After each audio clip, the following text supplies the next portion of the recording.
I seem to see the whole effect of this. And he goes on and says, the whole method of species modification became clear to me, and in the 2 hours of my fit, I had thought out all the main points of the theory. That same evening, I sketched out the draft of a paper, and in the 2 succeeding evenings, I wrote it out and sent it by the next post to Mr. Darwin. Darwin, when he got this, was just astounded because he told his friend Lyell that here Wallace had anticipated everything that he had been putting 20 years into in his research for his big book.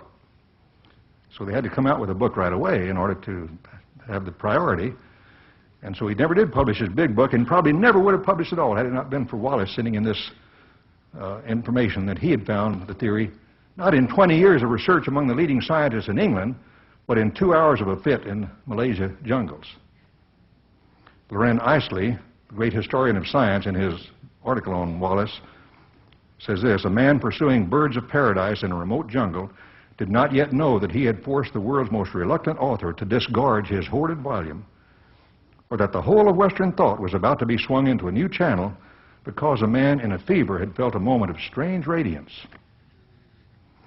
Well, you can make what you want out of that. I'm inclined to think there's more than meets the eye there. and this is just one battle maybe in the long war. But then, of course, neither Wallace nor Darwin originated evolution, and boy, I'm trying to condense the whole history of the world into 45 minutes, and my 45 minutes just about up. But I did get started 2 or 3 minutes late, so let me have just a... As you go back before Darwin and his grandfather Erasmus and other leading evolutionists, you find all sorts of strange influences being brought to bear on. In fact, my chapter in the book calls this the dark nursery of Darwinism, revolutionism, and all sorts of things happening. But anyway, before Lamarck and the German rationalist philosophers and the French philosophers like not only Lamarck but others before him, they had all been influenced very much by a system called the Great Chain of Being. Maybe you've heard of that. Maybe you haven't. It's not taught much anymore. But the idea of the Great Chain of Being was that there's a continual link between all orders of reality in the cosmos. It's not a biblical concept, but it does have sort of a religious flavor to it. It starts out with the divine essence, whatever that may be. Now, some of the medieval religionists put that into the form of a theological, with God system. But no, that wasn't the way it started out. It's just the divine essence of nature. But then that descended in a continuous link through the spirit world, angels, demons, whatever other spirits there might have been, finally down to human beings, the highest races of human beings, then down to the lower races, then to the great apes, then down to the other animals, finally down to the insects, and then to the non-living things, and finally down to the elementary particles. And the idea was there was a chain of being in which there were no missing links, and it was up to the philosophers to find out all the missing links because they were there somewhere. There was a great chain of being from the highest to the lowest in the world. Now that concept of a great chain of being was held by Lamarck and the other early evolutionists, and to a degree by Darwin. And of course all they had to do was invert it and put a time scale on it, and we have the evolutionary system. And that chain of being was really the basis for the initial studies before Darwin of comparative anatomy and comparative embryology. The idea there was that everything had to exhibit this chain from simple to complex or complex to simple, whichever way you want to look at it. So the development of the embryo was from very simple to complex. The comparative anatomy had to be based on the idea of studying the simplest organisms on up to the top.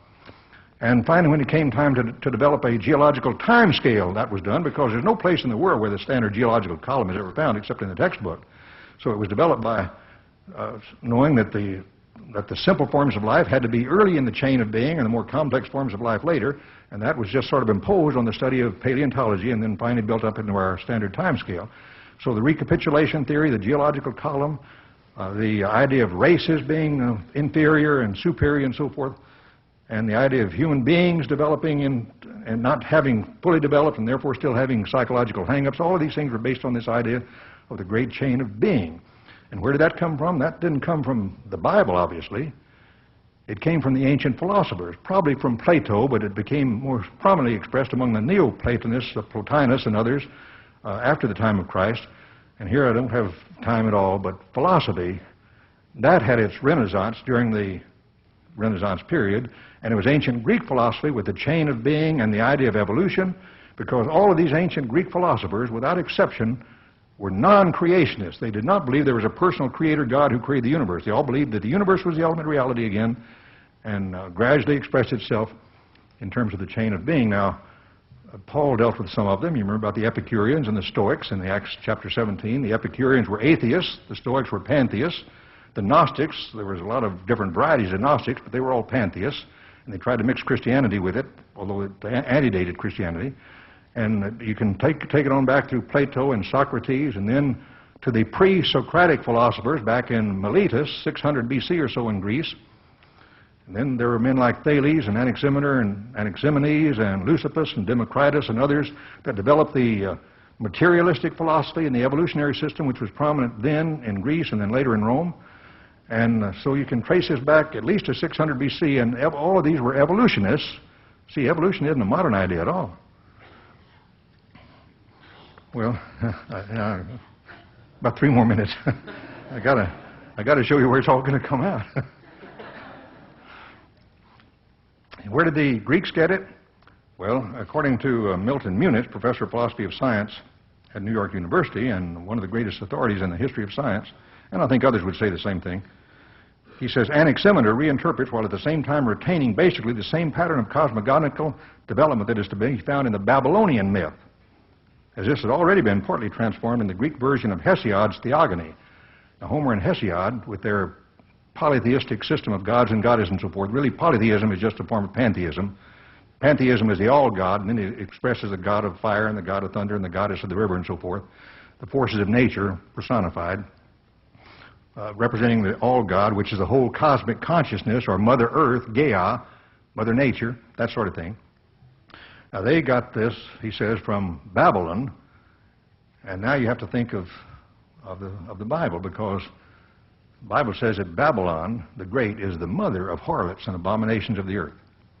And furthermore, once you get back into that era, long before 1000 B.C., which is Hesiod's time probably, something like that, now you're in the realm of mythology. We don't have very much history except in the Bible from that far back, and a few archaeological monuments. And so people don't want to go to the Bible for their information, but that's where the best information is, of course, in the book of Genesis. And there it does tell us that Babel was the center of the first great world kingdom, and that Nimrod was the founder. The beginning of his kingdom was Babel, it says, but he also went out and founded Nineveh and other great cities, and he was the great world emperor. He was just the great-grandson of Noah. Wasn't very long after the flood.